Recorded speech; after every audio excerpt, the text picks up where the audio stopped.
हमने उत्तराखंड हिस्ट्री में जो है शंख वंश, कुषाण वंश कर दिया था। अब हम जो है आपका योध्य वंश करने वाले हैं।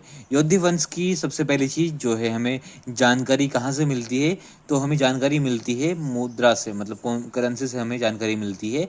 ये करेंसी कहाँ पे मिली, हमें जौनसार में मिली है, जो कोलाडोंडा यानी कि लैंसडाउन के पास है। और बड़ावाल देहरादून से मिली है।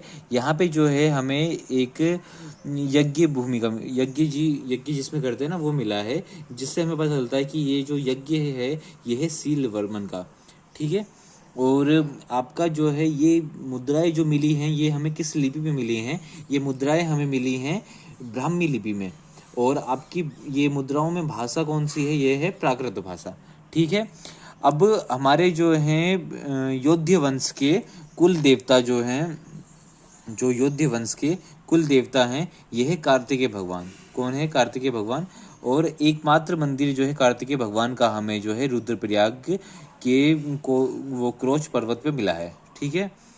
अब इसके बाद जो है हमारा नागवंश आता है। नागवंश का जो स्रोत मिला है वो हमें मिला है गोपेश्वर से प्राप्त हुए त्रिशूल लेख। ठीक है।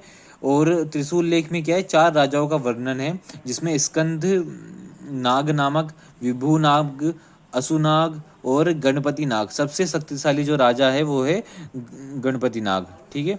अब हमारे जो दूसरे स्रोत हैं वो है मंदिर में भी जो है सबसे ज़्यादा मंदिर जो है हमें नाग मंदिर जो मिलते हैं वो पिथौरागढ़ में मिलते हैं। इनमें जो है 2 मंदिर मेन है, एक है वेरीनाग का और है पिगली नाग का मंदिर। अब जो एक मंदिर है वो है डांड से मुखम, जो है नागराज मंदिर है, नागराज का मंदिर है जो है टिहरी में। आपका नाग वंश के बाद आता है मोखरी वंश। मोखरी वंश जो है कन्नेज के मोखरी हैं, और अंतिम राजा जो है हमारे ग्राट वर्मा हुए हैं मोखरी वंश के। आपका मोखरी वंश के बाद जो है अंतिम राजा के बाद आता है आपका हर्षवर्धन का वंश, मतलब जो हर्षवर्धन थे जो इंडिया में राज करा था, वो जो है उन्होंने उत्तराखंड में भी राज करा था। तो हर्षवर्धन वंश जो है वान भाट की पुस्तक में है। अब जब हर्षवर्धन की मृत्यु हुई थी, तो हर्षवर्धन की मृत्यु के बाद यह वंश जो है छोटे छोटे भागों में बढ़ गया था। कौन सा वंश? हर्षवर्धन का वंश। ठीक है। तो ये जो है 3 भागों में बढ़ गया था, आपका ब्रह्मपुर राज्य, शत्रुघ्न राज्य और आपका गोपीसान राज्य। ब्रह्मपुर राज्य जो है सबसे बड़ा भाग था, ये गंगा से जो है कर्नागी नदी तक का था।